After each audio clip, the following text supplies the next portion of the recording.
ရင်စနေရပနေရင်စโอ้ยก็ไม่ทำมาตอนนั้นก็ไม่ชิมเลยอ่ะชิมดีกว่าไม่ใช่ชิมดีกว่า Hello everyone แม่ไอ้วิดีโอฮัตตามามุกเล็บเชื่อเลยกว่าแล้วว่ากี่ร่างเลยนะดูสิ่งที่สร้างเลยนะวิดีโอഅതുംไอ้อัพโหลดตรงนั้นว่าอยู่คนน่าจะอาเกดูงั้นสิวิดีโอสิดูഅതുംง่ายกันนี่นะคันเลยก็แม่ปุ่นนี่มีนะสิ Okay guys สิbro เขาเทนเลยก็เมื่อเรามีสิอามานี่ต่อแกดูแม่ปุ่นนี่มีนะสิก็bro เว้ยงั้นสิเทนเลยสิอามานี่ก็ดู bro มีหาอะไรได้อยู่ฮะ bro เล่นกันมาสักแค่นั้นแหละเล่นกันที่อาหารมันใจตรงนี้ไอ้เล่นกันอาหารมัน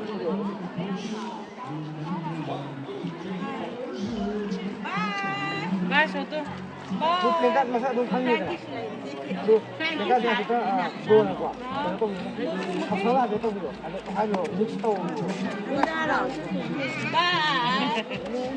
โดนยาเนี่ยกันนะมันเรื่องกันตัวโดนกันกัน Vai.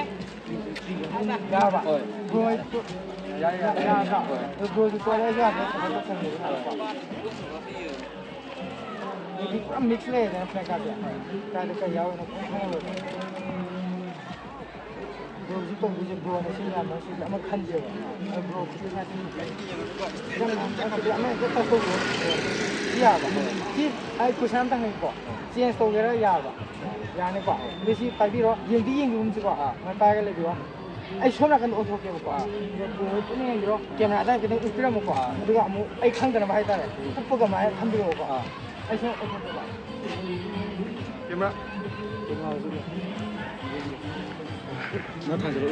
kita nggak ya hal ini kok apa yang macam itu sih sekarang baik ya siapa kok sile kok itu kan cara ngomong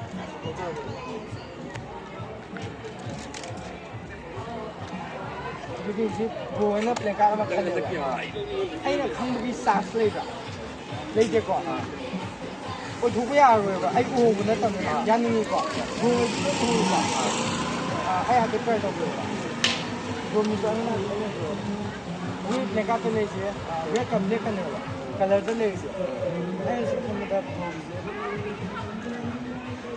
Dia tuh gimana kok? Dia ayo ada apa itu buah?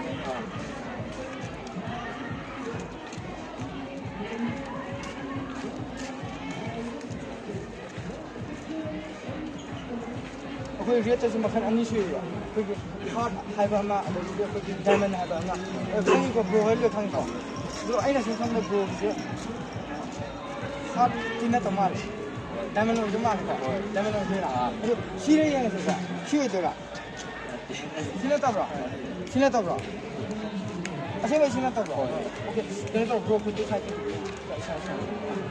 ना तो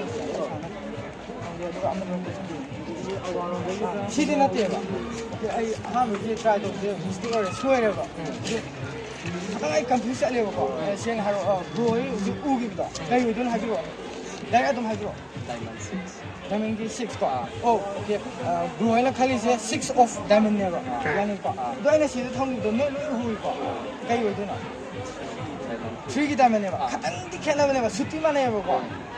아이는 트리 오기 내가. 그리고 시대나 대봐. 아주 브로기 가서 아이는 시대 통이 있어. 진짜 어떻게 상 시대가. 레이드가 또 여행지 봐. 딱 여행지네. 야, 끝 여행지. 오!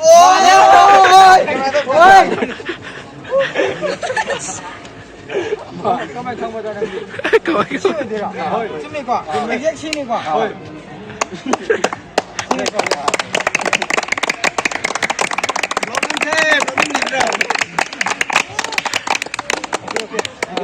Antara try tahu ya Pak. Karena tahu sih. Bro dong tuh Pak. Bro na pelengkap ama bukan dekal kali ya Pak. Ya Pak. Itu bro na kali Pak pelengkap saya ini kamu begini translate Pak. Lagi tu Pak. Oke, try tahu Pak. Bukan ada sungkan biu Pak. Bro na kali ya. Itu pelengkap lagi rekan ni. Bro ki color tu masuk tu. Bro kan ada biu Pak.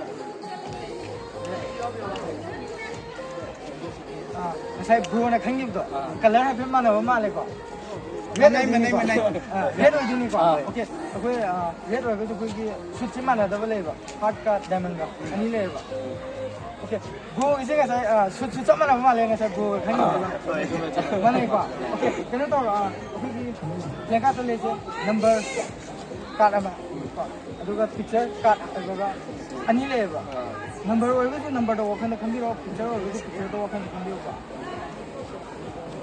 number ro ni ko picture na pe okay sai to ro one de ni ne ten book ya ma phone thong na ta ha bi ro na ko 1 2 3 4 5 ko bro na di khang gi yaw re ko number che okay am tang ga repeat am tang ta bi am tang ha bi ro 1 2 ko bro je tu ni ko tu ki da me ni ko jome dai ko tu ki da me ni ko jom ra Jom ni nanti ko.